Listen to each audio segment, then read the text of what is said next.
Chúc mừng Phùng Thiệu Phong đoạt giải nam diễn viên phụ xuất sắc nhất năm 2026. Đêm trao giải năm 2026 khép lại trong tiếng vỗ tay kéo dài không dứt, nhưng có lẽ khoảnh khắc khiến nhiều người nhớ nhất chính là khi cái tên Phùng Thiệu Phong được xướng lên ở hạng mục nam diễn viên phụ xuất sắc nhất. Trong vài giây ngắn ngủi ấy, cả khán phòng như lặng đi trước khi bùng nổ cảm xúc. Máy quay lập tức hướng về phía anh, Phùng Thiệu Phong ngồi yên vài giây như chưa kịp tin vào điều vừa xảy ra. Ánh mắt anh thoáng ngỡ ngàng rồi dần chuyển thành một nụ cười rất nhẹ, một kiểu xúc động mà người ta chỉ nhìn thấy ở những người đã đi qua quá nhiều năm tháng trong nghề. Khoảnh khắc anh đứng dậy nhận cái ôm chúc mừng từ đồng nghiệp bên cạnh nhanh chóng trở thành một trong những hình ảnh được chia sẻ nhiều nhất đêm hôm đó. Không phải sự bùng nổ quá mạnh mẽ, không phải cảm xúc được phóng đại như những màn ăn mừng trên sân khấu lớn. Trái lại, chính sự bình tĩnh và lặng lẽ ấy lại khiến người xem cảm nhận được sức nặng thật sự của giải thưởng này đối với anh, bởi với Phùng Thiệu Phong, đây không chỉ là một chiến thắng, đây giống như một lời công nhận dành cho cả một hành trình dài. Nhiều năm trước, khi nhắc đến Phùng Thiệu Phong, công chúng thường nhớ đến hình ảnh một nam diễn viên nổi tiếng với ngoại hình điển trai và sức hút màn ảnh. Anh từng xuất hiện trong rất nhiều bộ phim đình đám, từng là gương mặt quen thuộc của màn ảnh Hoa ngữ suốt một thời gian dài. Nhưng cũng chính vì quá nổi tiếng, đôi khi người ta lại quên nhìn sâu vào khả năng diễn xuất thật sự của anh. Có giai đoạn công chúng chú ý đến đời tư của anh nhiều hơn sự nghiệp, những câu chuyện tình cảm, những tin đồn trong giới giải trí hay cuộc hôn nhân với Triệu Lệ Dĩnh từng khiến cái tên Phùng Thiệu Phong luôn nằm trong tâm điểm truyền thông. Và trong thế giới giải trí, đôi khi sự chú ý quá lớn vào đời tư sẽ khiến người nghệ sĩ vô tình bị che khuất đi phần quan trọng nhất là tác phẩm. Chính vì thế, giải thưởng nam diễn viên phụ xuất sắc nhất năm 2026 mang một ý nghĩa rất đặc biệt. Nó giống như lời nhắc rằng sau tất cả những ồn ào, điều giúp một nghệ sĩ ở lại lâu nhất vẫn là năng lực của họ. Bộ phim giúp Phùng Thiệu Phong giành chiến thắng lần này không phải kiểu tác phẩm thương mại chỉ dựa vào độ nổi tiếng, vai diễn của anh cũng không phải nhân vật quá hào nhoáng hay chiếm toàn bộ ánh hào quang. Ngược lại, đó là một nhân vật có nội tâm phức tạp, nhiều khoảng lặng và đòi hỏi sự tiết chế cảm xúc rất lớn. Nhiều khán giả sau khi xem phim đã nói rằng điều khiến họ ấn tượng nhất không phải những phân đoạn bùng nổ mà là ánh mắt của anh trong những cảnh im lặng. Có những nỗi đau không cần nói thành lời, có những cảm xúc chỉ cần một cái cúi đầu hay một khoảng dừng ngắn cũng đủ khiến người xem cảm nhận được rất rõ. Đó là kiểu diễn xuất chỉ xuất hiện khi một diễn viên đã thực sự trưởng thành. Sau khi kết quả được công bố, mạng xã hội gần như bùng nổ. Trên Weibo, hàng loạt bài đăng chúc mừng nhanh chóng xuất hiện. Từ khóa liên quan đến chiến thắng của Phùng Thiệu Phong leo lên top tìm kiếm chỉ trong thời gian rất ngắn. Nhiều cư dân mạng chia sẻ lại những phân cảnh xúc động trong bộ phim cùng dòng trạng thái rằng cuối cùng anh cũng nhận được giải thưởng xứng đáng với năng lực của mình.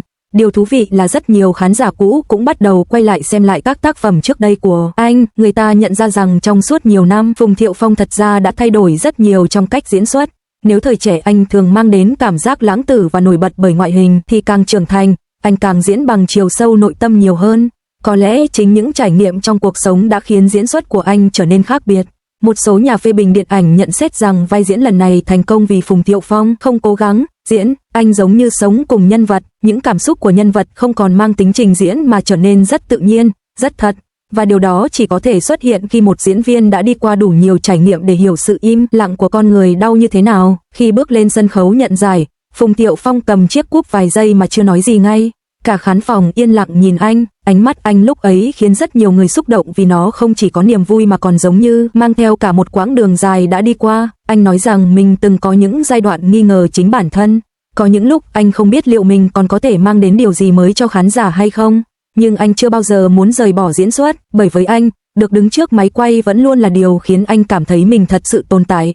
Câu nói ấy khiến rất nhiều người lặng đi, bởi bất kỳ ai từng theo dõi hành trình của Phùng Thiệu Phong đều hiểu anh đã trải qua không ít áp lực trong giới giải trí. Việc duy trì vị trí suốt nhiều năm chưa bao giờ dễ dàng. Có những thế hệ diễn viên mới liên tục xuất hiện, xu hướng thay đổi rất nhanh, sự nổi tiếng cũng thay đổi từng ngày, và để tiếp tục tồn tại trong môi trường ấy, người nghệ sĩ phải không ngừng thay đổi chính mình.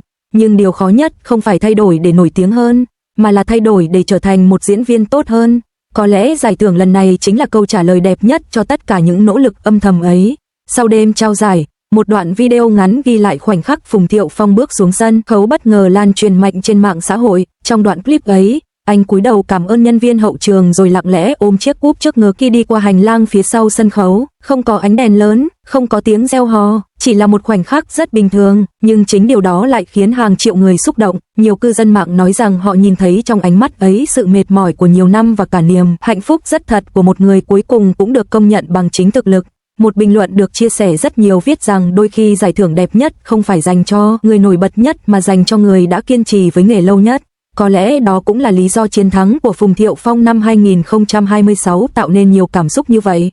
Nó không chỉ là chiến thắng của một vai diễn, mà giống như chiến thắng của cả một hành trình trưởng thành. Nhiều năm trước, công chúng từng biết đến anh qua ánh hào quang của danh tiếng. Nhưng hôm nay, điều khiến người ta thật sự nhớ đến lại là chiều sâu của một người diễn viên đã đi qua rất nhiều thay đổi trong cuộc đời và cuối cùng tìm thấy giá trị thật sự của mình trên màn ảnh. Có thể rồi sẽ còn nhiều giải thưởng khác xuất hiện trong tương lai. Sẽ còn nhiều gương mặt mới bước lên sân khấu ấy, nhưng khoảnh khắc Phùng Thiệu Phong đứng dưới ánh đèn năm 2026 với ánh mắt vừa xúc động vừa bình thản ấy có lẽ sẽ vẫn được rất nhiều người nhớ rất lâu. Bởi đôi khi điều khiến một chiến thắng trở nên đẹp nhất không nằm ở chiếc cúp, mà nằm ở quãng đường người ta đã phải đi qua để chạm đến nó. Sau khoảnh khắc nhận giải, rất nhiều người nghĩ rằng đêm hôm ấy đối với Phùng Thiệu Phong có lẽ đã đủ trọn vẹn, nhưng điều khiến câu chuyện này tiếp tục gây xúc động không chỉ nằm ở chiếc cúp nam diễn viên phụ xuất sắc nhất năm 2026 mà còn ở những gì diễn ra sau ánh đèn sân khấu. Khi lễ trao giải kết thúc, các đoạn video hậu trường bắt đầu xuất hiện trên mạng xã hội. Có một đoạn clip được chia sẻ với tốc độ chóng mặt ghi lại cảnh Phùng Thiệu Phong ngồi một mình vài phút trong phòng chờ sau khi rời sân khấu. Anh không nói gì nhiều, chỉ lặng lẽ nhìn chiếc cúp trong tay rồi mỉm cười rất nhẹ. Không phải kiểu cười bùng nổ vì chiến thắng mà giống như một người cuối cùng cũng có thể thở phào sau rất nhiều năm mang theo áp lực vô hình. Khoảnh khắc ấy khiến rất nhiều người bất ngờ xúc động, bởi trong thế giới giải trí, khán giả thường quen nhìn thấy những hình ảnh hào nhoáng, những tiếng reo hò, những bài phát biểu đầy khí thế, nhưng đôi khi chính những giây phút yên lặng sau sân khấu mới cho thấy cảm xúc thật nhất của người nghệ sĩ. Có một nhà bình luận điện ảnh đã viết rằng chiến thắng lần này của Phùng Thiệu Phong đẹp ở chỗ nó đến vào một giai đoạn rất đặc biệt của cuộc đời anh. Không còn là thời kỳ đỉnh cao nổi tiếng nhất, không còn là giai đoạn truyền thông săn đón từng khoảnh khắc, mà là lúc anh đã đi qua rất nhiều biến động đủ trưởng thành để hiểu giá trị của việc được công nhận bằng chính năng lực diễn xuất. Có lẽ chính vì vậy mà công chúng cảm thấy giải thưởng này nặng hơn bình thường. Nhiều năm trước, khi nhắc đến Phùng Thiệu Phong, người ta thường nghĩ đến vẻ ngoài lịch lãm, những bộ phim tình cảm nổi tiếng và cả đời tư được chú ý đặc biệt. Nhưng càng về sau, anh dường như thay đổi rất nhiều.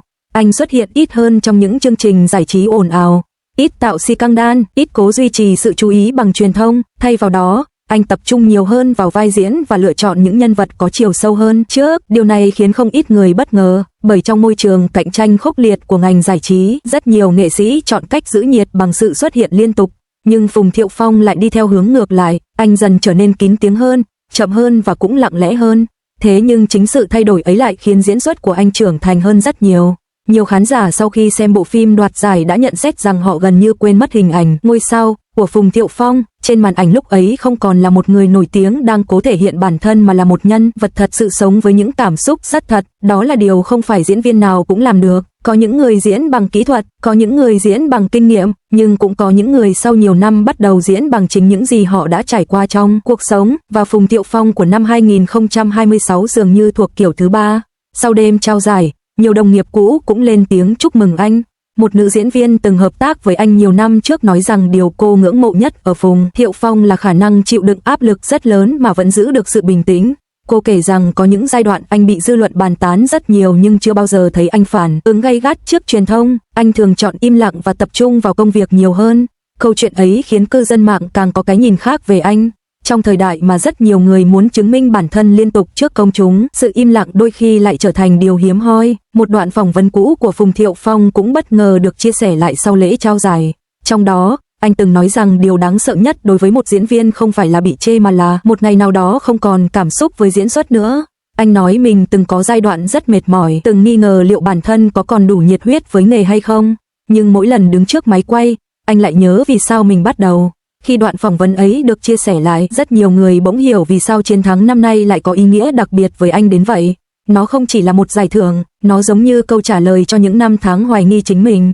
Có những chiến thắng đến rất sớm trong sự nghiệp, nhưng cũng có những chiến thắng chỉ thật sự đẹp khi người ta đã đi qua thất bại, áp lực và cả những giai đoạn tưởng như đánh mất phương hướng. Có lẽ Phùng Thiệu Phong của năm 2026 chính là như vậy. Không còn là một ngôi sao chỉ được chú ý bởi hào quang bên ngoài, mà là một diễn viên thật sự được nhìn nhận bằng chiều sâu nghề nghiệp. Điều khiến công chúng xúc động hơn nữa là phản ứng của người hâm mộ lâu năm. Rất nhiều fan cũ chia sẻ rằng họ đã theo dõi anh suốt hơn 10 năm, từ những ngày anh còn là gương mặt trẻ nổi bật của màn ảnh Hoa ngữ cho đến giai đoạn bị truyền thông soi mói đời tư liên tục. Vì thế khi nhìn thấy anh cầm chiếc cúp năm 2026, họ có cảm giác giống như chứng kiến một hành trình dài cuối cùng cũng được đền đáp.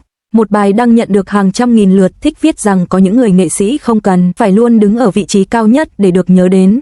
Chỉ cần họ vẫn giữ được tình yêu thật sự với nghề, khán giả cuối cùng rồi cũng sẽ nhìn thấy điều đó. Có lẽ chính sự chân thành ấy là thứ khiến chiến thắng của Phùng Thiệu Phong lần này trở nên khác biệt, không quá ồn ào, không gây tranh cãi lớn, nhưng lại chạm đến cảm xúc của rất nhiều người. Đêm hôm ấy, khi ánh đèn sân khấu dần tắt, hình ảnh Phùng Thiệu Phong cúi đầu cảm ơn khán giả vẫn được chia sẻ khắp nơi.